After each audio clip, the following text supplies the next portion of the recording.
few more things. So we don't want him to just stand there and only chase us when he sees us. We want him to sort of start looking for us. So let's create another blueprint class and just type in AI controller. Whoops, can't spell. AI controller, select it, and we're going to name this cube AI controller. Probably misspelled it, but yeah, I did. Controller. Alright, it's still misspelled. It doesn't matter. We're going to open it up. And here's what's going to happen. We do not have anything in the viewport really. What we're going to do is we're going to add another pawn sensing. Not that we really need it, but I figured that it works a bit better. AI perception. And we're going to save. Compile. Alright, so let's begin by going into our event graph. And now we need to also decide what Blackboard we're going to be using. Now, what a Blackboard is, we're going to create a blueprint class. Just type, no, we don't actually have to do that. We're going to right click, we're going to go to artificial intelligence, create a behavior tree, and also a Blackboard. Now, a Blackboard is like a chalkboard with values. It gives you values, it tells you what you can, it's like to link things together. So what we're going to do is just name this cube AI Blackboard. And then here, this behavior tree, we're going to name it cube AI behavior tree. Alright, so we're going to save that. Under cube AI in begin play, we're going to drag this out and just type in use Blackboard. There we go. So we're going to select our asset, which is cube AI Blackboard, and then we're going to move on. So going to drag out this Blackboard component and say set value as a vector. Now this vector that we need and the actual key name. So key name is a reference to our Blackboard. So what we're going to do is we're going to go back to our level 1. We're going to open up our cube AI Blackboard and just quickly set that up. So we need to create 5 keys. First one will be a vector named target point. Then we're going to create an object reference called target to follow. Then we're going to create another vector. I believe it is a vector. Yes, vector and a vector. Okay, cool. So this vector will be named home location. I'm going to create another one. So add key, another vector. Call this player location. And then we're going to add another one. Actually, no, we do not need the self factor. Alright. That created for me automatically for some reason. Alright. So what we're going to do is, see these instance synced? You're going to remove them because what I did wrong the last time is I ended up having all of the AI chase me as soon as one of them saw me. So now that we've set up the Blackboard, we can go back to our controller. So let's go to the controller. Now use the Blackboard. Now this value, we're going to create a variable. We're going to call this home location. And the variable type is a Blackboard. Just type in Blackboard, you'll see key selector. Select it, drag it into the... Alright. Oh, okay, sorry. The home location is not a key selector, that's something else. It is actually a name. Alright, so the home location will then be put into the name. Save. Alright, now this vector value. What are we setting? So the home location that we're setting is where they spawn. So what we're going to need to do is we actually have to pick up our pawn. So just type in get controlled pawn. Now from this pawn we actually need to get the location. So just type get location. We're going to go down to get actor location. And then we're going to drag it into the vector value. Now this is then set up. Now what we need to do is just run our behavior tree. So run behavior tree. Alright, we're going to select our behavior tree. And that's that. Save it. and carry on. That is the controller done. Alright, so now let's open up our behavior tree and we're going to see what's happening here. So a behavior tree is basically the brain of our AI. So we need to create a couple of things. So the first thing we need to create, we're going to drag this out, just type in selector. So what this does is it goes through each function we're going to give it, and it says, is this yes, is this yes, is this yes. If it's no, then it goes to the next one. If it's no, it goes to the next one. If it's no again, it still goes to the next one. So if it's all no, it will go straight to the beginning. So within this selector, we need to create another selector. We need to create a sequence, and then another sequence. Oops, created the wrong one, just Control W. Alright, so now that we have 3 sequences, we will then set them up like so. So what it's going to say is, in the beginning, it's going to go here, it's going to ask, is this, we're going to do a little check if player is visible. So we'll say, is the player visible? Yes or no, yes or no, and we'll carry on. So now let's create a, what are these called? A service, that's what they're called. So we're going to create a service, this will open it up. Now, what this service is we're actually just going to be saying, is this player that we see, here it is, we're going to rename this to is player visible service. So double click to open it again. I'm going to right click and just say receive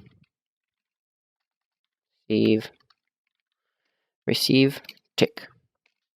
Now when we receive a tick, which is every single frame, so basically every frame, we're going to create hold B on your keyboard, click to create a branch, and we're going to create a quick branch. Now we're going to create 6 variables. So variable 1 is desired objects to follow. This is actually a object e-type query. I'm going to click make a variable, just compile it. Alright, I'm going to click on this plus, change this to pawn, compile. Alright, next variable is AI current location. This is a vector. It is not an array. So what this button does is it changes it to an array instead of a variable. Then we're going to create another one called AI controller reference. This is actually our controller to our AI, obviously. So just type in cube, whatever you named your AI controller, cube AI controller. Get not the class, sorry about that. Cube AI controller. Just get the reference for it. Then we're going to quickly drag this out while we're already here. Get. Then we're going to drag this out. Just say is valid, because we don't want to do a function if it's not valid. So if it doesn't exist, we don't want it to use up extra RAM. So the next thing we need to do is create 3 Blackboard variables. So this is called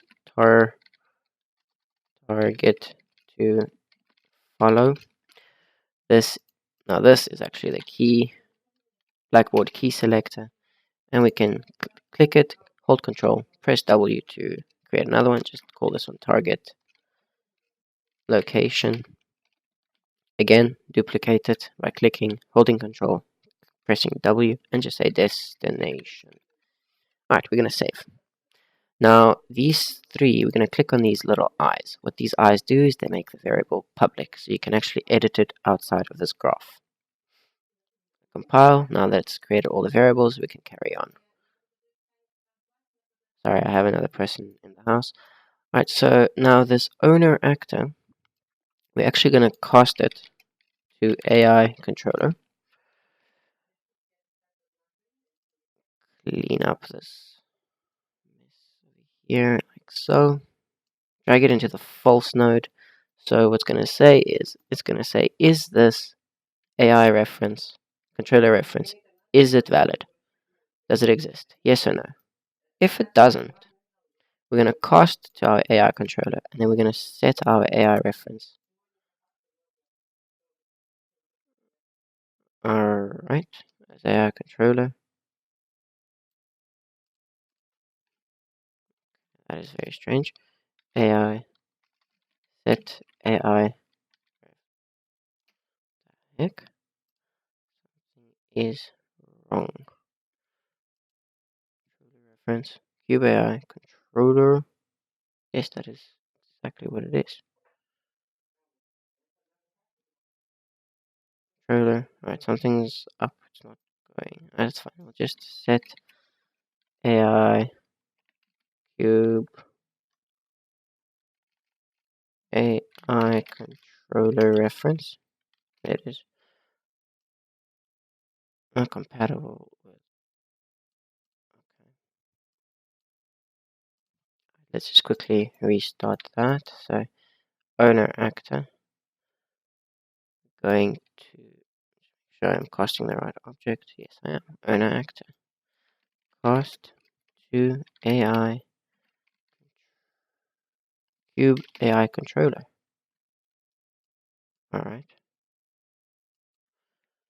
Set AI reference. Set AI controller reference. There we go. Sorry about that. I don't know what was happening. I probably cast it to the wrong thing. Alright, anyways. So now that we've set our controller reference, we can carry on. So we're going to drag this out. And then we're going to look for all the actors. Get all actors of class. And we're going to look for every pawn we can. Double click here to make a node just to keep it a little bit cleaner. So now what we're going to do is we're going to look for all the other actors that are exactly like us. So we're going to go down to cube AI character. That's what we're going to be looking for. So the reason we're doing this is so that we can set what we are actually going to be ignoring when we are doing a trace for objects. So now let's quickly grab the AI controller reference, get its controlled pawn, get pawn, get pawn, get controlled pawn, and then what we need is its location. Get actor location. There we go. Now what we're going to do is we're going to drag this AI current location and connect the two. Alright.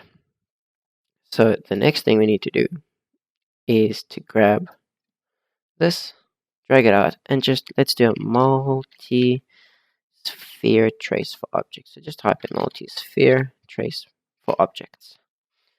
Alright. So what we're going to do is we're going to start the trace at our current location. We're going to end the trace at our current location plus vector plus vector plus 0 plus 0 plus 5. Alright, so we're going to end the location 5 units away in a radius of 500 because that is our site. Alright, and then this object types is actually what we're going to be looking for. So if you remember, we created a desired object to follow as a pawn. So we can drag this out as a get, connect it to the object's type. Trace complex you leave as open, and then if you remember this out here, we're going to drag it out to our all the pawns that are exactly like us, which use the same. So all the AIs, it's going to ignore this trace in. So it's not going to chase the AIs around. Now draw debug, you can set this for duration of 1 frame. It doesn't really matter. And then we're going to carry on. So now these out hits, we're going to say for loop for each loop with a break. I'm going to drag the two execution nodes together. And then we're going to move on. So the next thing we're going to do is now within this sphere trace, we're going to be doing a line trace to see where our actual target is. So just type in line trace for by channel this time. Alright. So now the start will be at our AI current location. The end will be at our right. Oh yes, this array element, you can right click on it and just say split structural pin. instead of having, you can also drag it out and just type in break. I prefer to split because there's less, takes up less space. So now this element hit actor, we're gonna get the location, and that will be our end.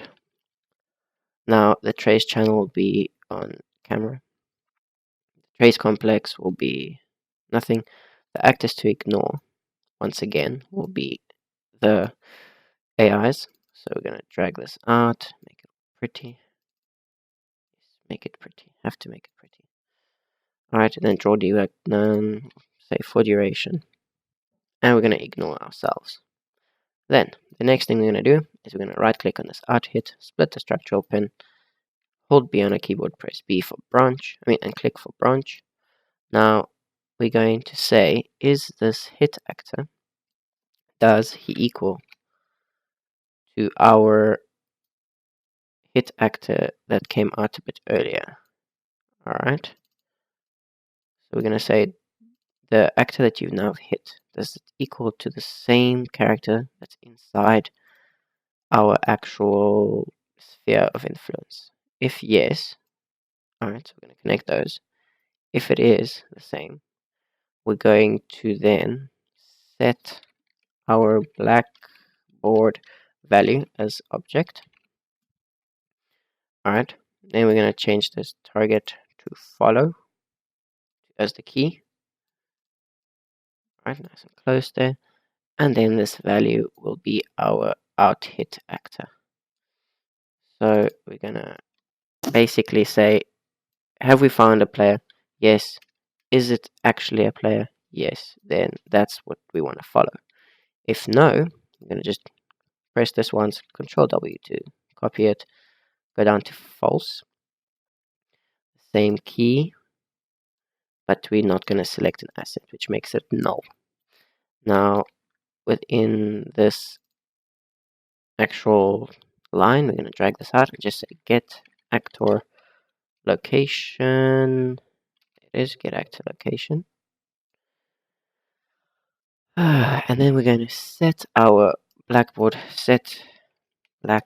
value as a vector. Target location is the key this time as the actual value. Alright, so now we're going to compile. Alright, so now that's now checking if our player is visible. What that also means is now you're going to see, right, he doesn't do that yet. Right, so now if we go back to our behavior tree,